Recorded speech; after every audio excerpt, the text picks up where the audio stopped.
Hello everyone, my name is Edwin Chan. I'm from the Chinese University of Hong Kong. I'm very happy to be invited to give a talk at the first CTNB1 Syndrome Conference. And the talk title is Dissecting the Pathogenic Pathways of CTNB1 Syndrome, a Progress Report. To begin with, I would like to thank the organizer and the CTNB1 Syndrome Conference team for organizing the first international CTNB1 Syndrome Conference. This allows families, clinicians, and researchers to come together to discuss matters related to this extremely rare disease. So I would like to first give you some background about this beta-catenin and Wnt signaling mechanisms. On the left-hand side in the panel A is what's happening in a stimulated cell, which the beta-catenin protein would be phosphorylated and later on ubiquitinated. In the end, the phosphorylated and ubiquitinated beta-catenin would be degraded by a disruption complex consisting of several proteins, including axin. Because of the degradation of the beta-catenin through the proteasome, no signaling pathway would be activated at the transcriptional level. However, in panel B, there is an activation through the binding of the Wnt glycoprotein ligand to the cell surface threshold and LLP5/6 co-receptor. And this receptor ligand interaction would recruit this shriveled protein and the disruption complex together, resulting in its dissociation. Without the proper functioning of the disruption complex, beta-catenin would not be phosphorylated and degraded. In the end, it would get accumulated in the cell cytosol, later on be translocated to the nucleus, and together with the TCF transcription regulators, gene expression would be activated. And this is known to be the activation of the Wnt beta-catenin signaling mechanism. And it may emerge the mutation in the beta-catenin encoding gene would affect the overall signaling of this Wnt beta-catenin pathway. Thus, so far there have been a number of diseases that would be associated with the Wnt signaling, including diseases relating to the nervous system, such as schizophrenia, Alzheimer's disease, and so on. So you can see the beta-catenin Wnt signaling pathway will be important in regulating cellular function in the nervous system. In particular, what we would like to focus on today is the gene mutation in the beta-catenin encoding gene called CTNNB1. And it has been known for some time that the inactivation of the Wnt beta-catenin signaling will result in intellectual disability syndrome through the mutation in various genes, including the beta-catenin encoding gene CTNNB1. So it is not surprising to imagine that a number of the CTNNB1 syndrome patients would be suffering from an inactivation of the Wnt beta-catenin signaling, including some cases in the city that I reside in, Hong Kong. And 2 years ago, there has been a report reporting several cases of CTNNB1 neurodevelopmental disorders in a Chinese population. And among those 9 patients covered by 8 mutations in the different locations of the CTNNB1 gene, would result in either transition, nonsense mutation, and so on. And all these mutations have been affecting the CTNNB1 gene transcription and translation. And the nature of these mutations, including frame shift, splice site mutation, nonsense, and so on.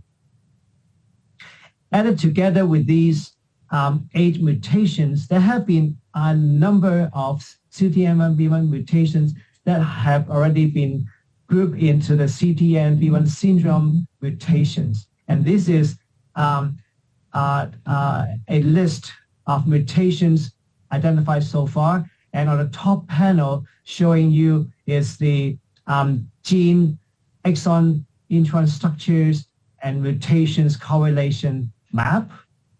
And what's shown at the bottom represents the mutation with respect to the protein domains of the beta-catenin protein. As you can see, the red mutations highlighted actually are from the mutations identified from patients in my city.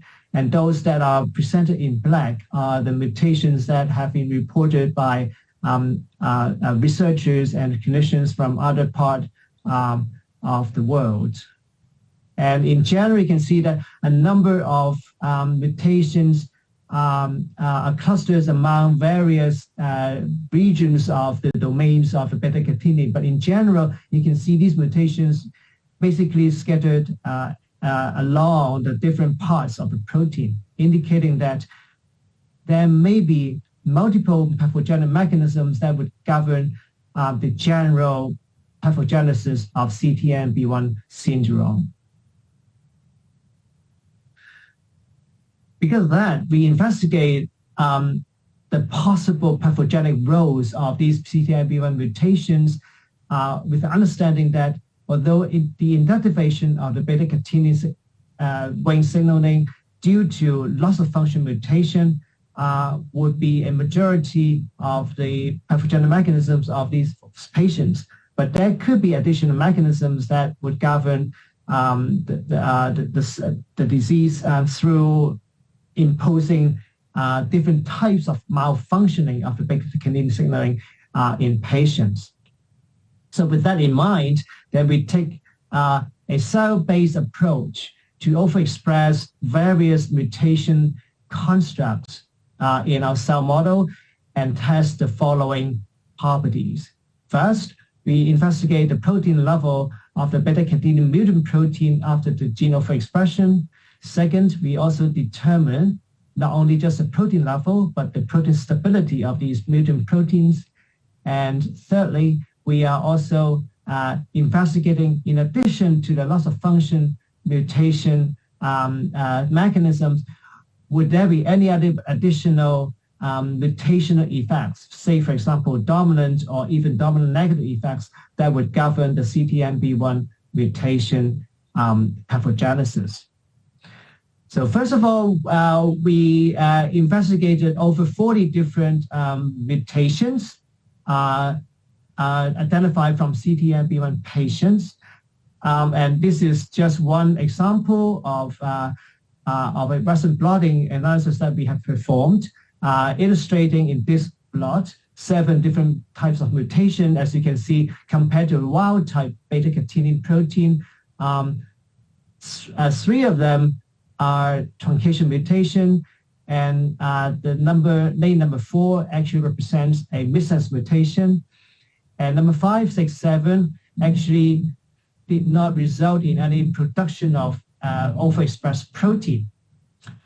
So even if we could detect the expression of a truncated protein, the expression level of these truncated protein are of less protein level when compared to the full-length wild-type beta-catenin. And I must emphasize that the overexpression strategy that we adopted already took into consideration the transfection and protein expression level normalization.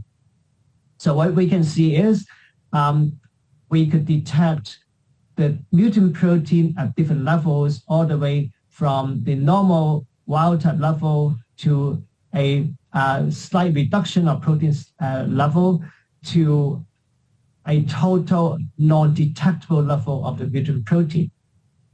So this leads us to think that although we are using the same overexpression approach, but due to the different mutation effects of the mutant protein, that could be resulting in different ways of the expression levels of the mutant protein. And that may also additionally lead to a different outcomes of the beta-catenin signaling.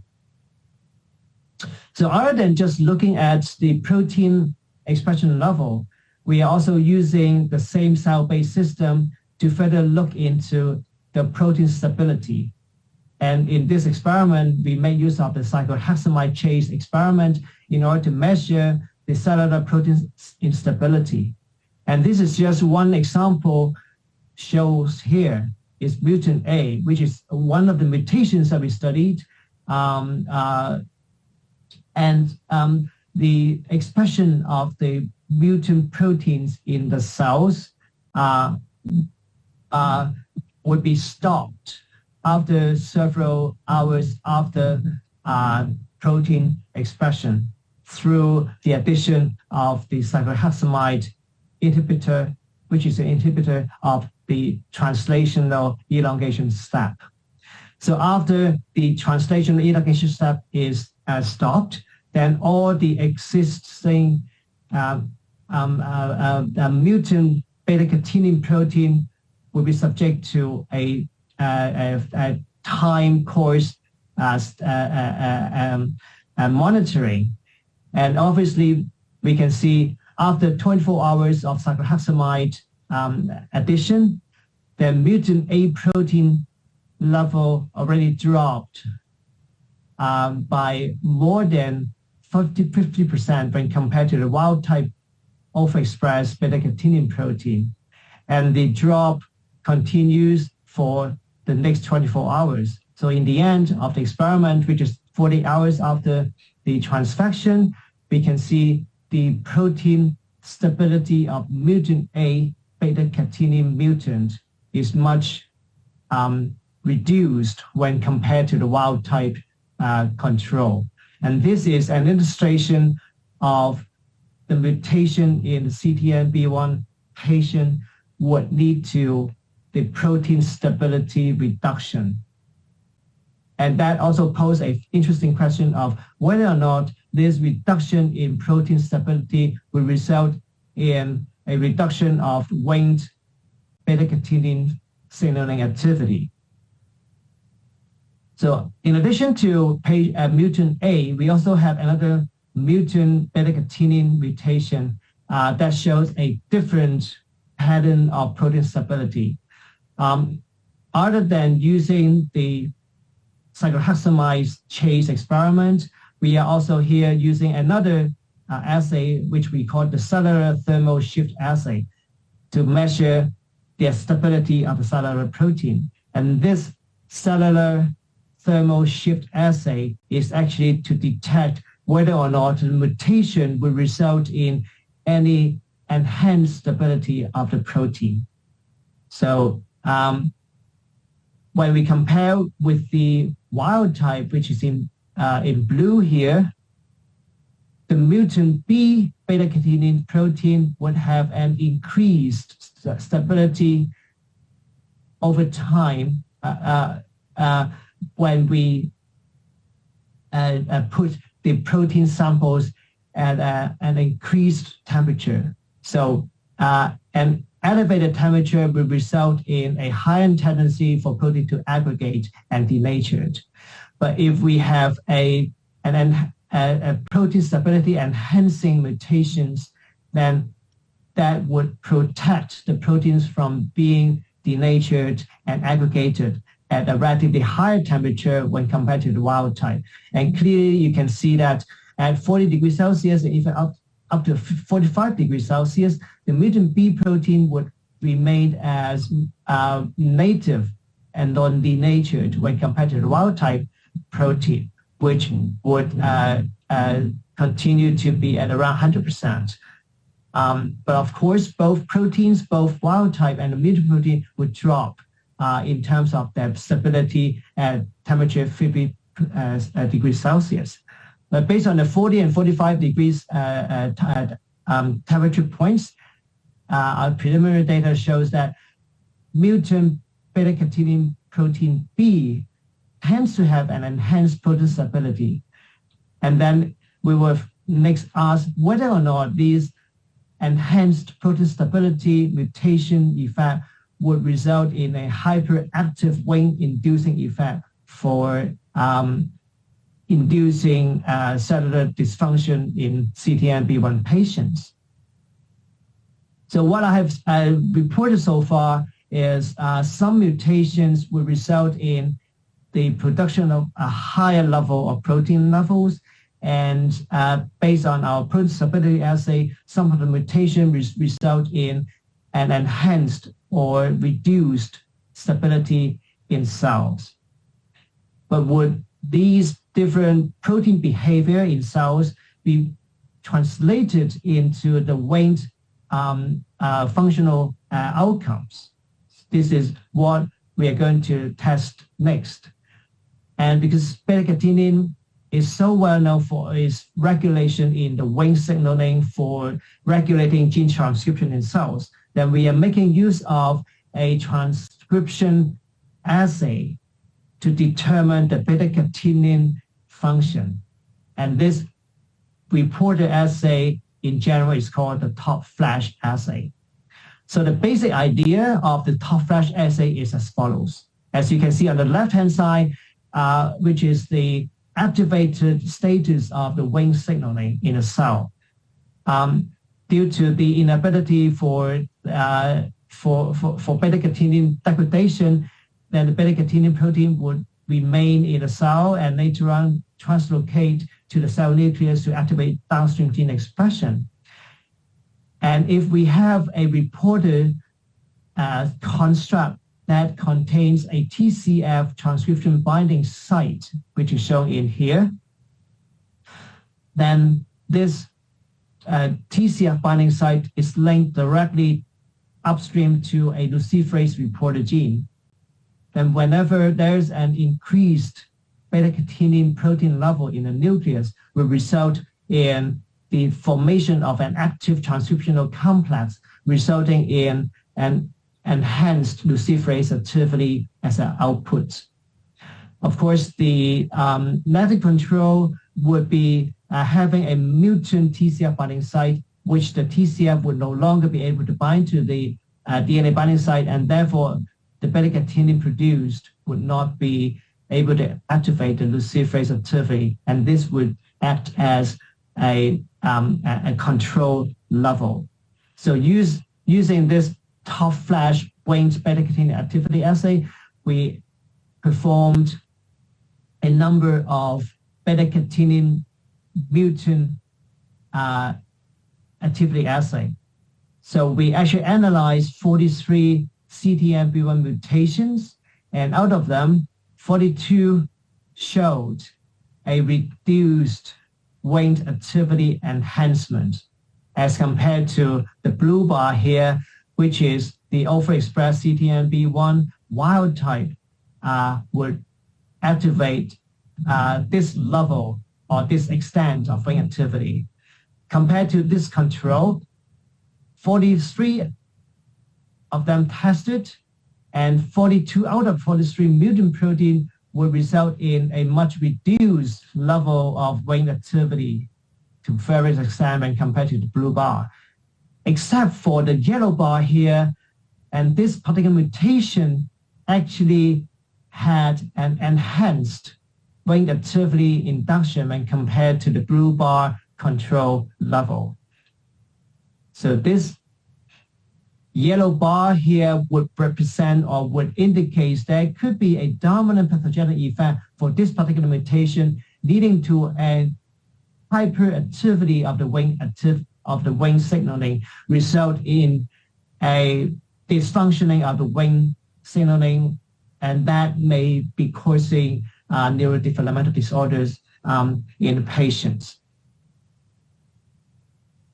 So other than the simple overexpression approach to look for dominant effect, we also performed a co-transfection assay in order to investigate whether or not there would be some kind of a dominant active effect in some of the CTNB1 mutations.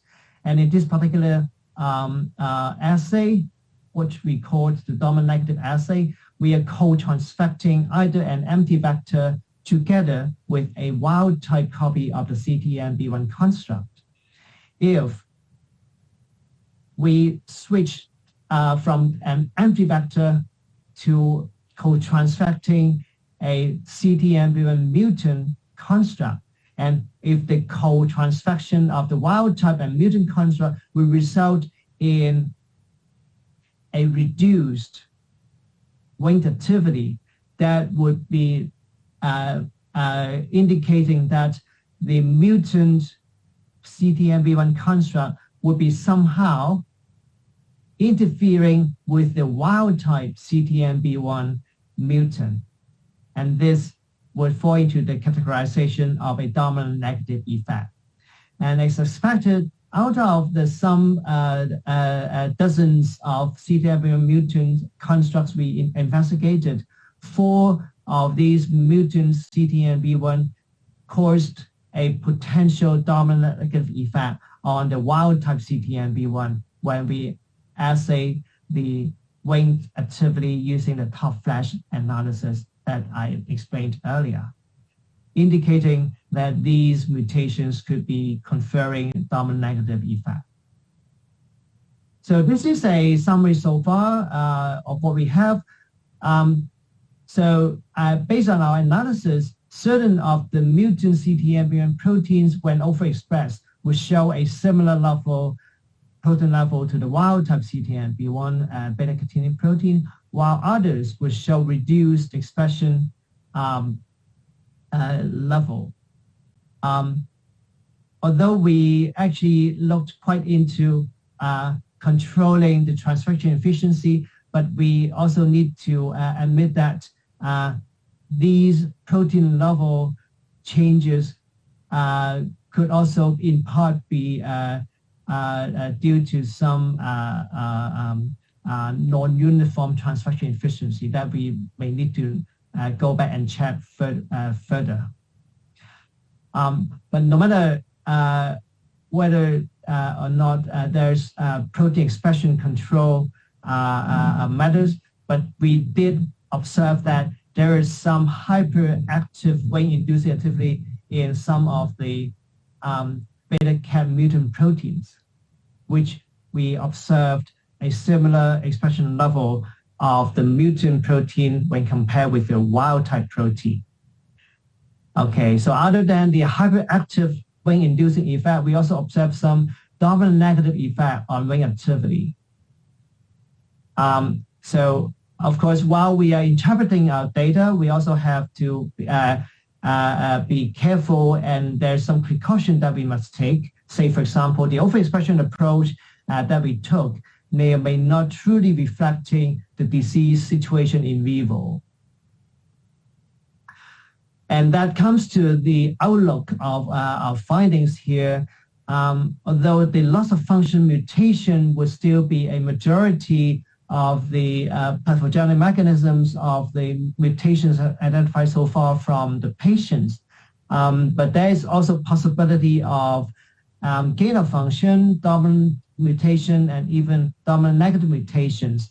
And therefore, we may also be looking for, other than just activating the beta-cat signaling as a therapeutic direction, other type of anti-wing signaling therapeutics may also be beneficial to certain types of CTMB1 patients. And with that, I would like to stop and also thank the colleagues who did the work from my lab, including 2 postdocs, Dr. An and Dr. Liang, and also 1 student, Mr. Huang, and a research assistant, Mr. T. And we are so lucky to have collaborators from Slovenia, a neurological hospital, Dr. Osraka, and also Dr. Sakichi. And we are most grateful to have the support from the CTMB1 Foundation. And part of this work was partially supported by a donation made by a CTNB1 patient family in Hong Kong. And thank you very much for your kind attention.